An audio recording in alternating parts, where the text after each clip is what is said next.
On October 17th, 2020, a Virginia rapper, Brian Trotter, was reported missing by his family members, and he was finally found on the 25th of the same month.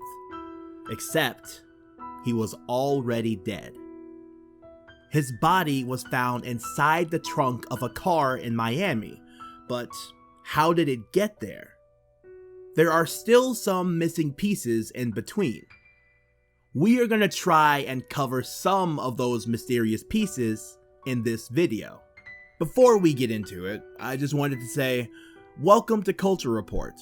We make videos on rap news and celebrity beef. If that sounds good to you, then make sure you subscribe with that notification bell on. Anyway, the story starts off in Washington, D.C., where Brian left his longtime friend, Robbert Coltrane, to take some photographs. Of course, he left with his cell phone like most people in the 21st century.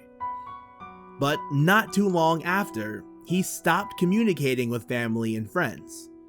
Brian, who was also a hip-hop artist and former Virginia high school athlete, had the rap name Kent Don't Stop, and was hoping to make it big in the entertainment scene. Brian and Robbert had been close friends for more than a decade, so it wasn't weird to family members that both rappers were driving out together. Robbert came from a town about 30 miles from DC to pick up Brian from his house in Virginia. Brian's father noticed something was off but paid no attention to it. He saw that Robbert was acting really strange, refusing to come into the house when he wouldn't need an invitation on a normal day, acting really distant and nervous. Brian's father thought he was just having a bad day. When the two men said they were off to DC, he assumed they were going to take promotional pictures for their music since they were both struggling to make a career in music, and that would be the last time he would see his son alive. When Brian didn't come home as expected, his family immediately filed a missing persons report. They first tried calling his friend, who gave different stories and confirmed that something was fishy. First, he said he had dropped Brian off, and then he said a friend had picked him up. Upset and afraid, the family turned to social media for help, creating a Facebook page for the search. And finally, he was found, but under bizarre circumstances, on the afternoon of October 25th. There was a crash on the Palmetto Expressway close to Miami Lakes, and the Florida Highway Patrol was dispatched to handle it. The car involved in the crash was a silver Acura and was on its way north. When the Highway Patrol team got to the scene of the crash, they towed the car to the parking lot of a mall for investigations. All these happened during a heavy downpour. They became suspicious when Robbert went to get his belongings from the car.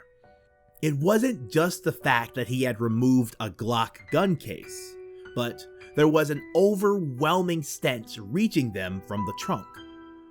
It smelled rotten and downright terrible. They had to find out what it was. Do you know how bad a smell has to be that it can't be concealed in a heavy downpour?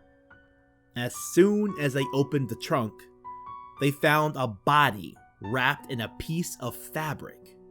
It was already in an advanced stage of decomposition, and Robbert had to be brought in for questioning.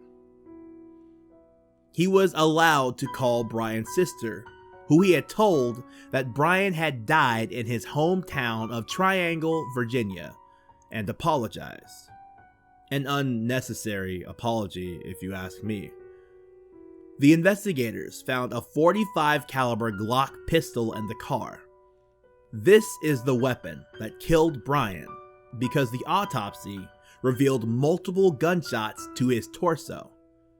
To make matters worse, Robbert had driven 14 hours with the body of his friend of 10 years, decomposing in his trunk.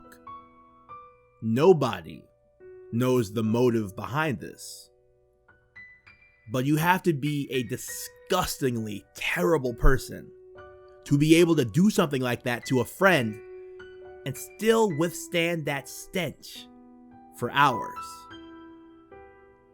If you've enjoyed this, or you want to see more, make sure you subscribe and check out our other videos by clicking on the screen now.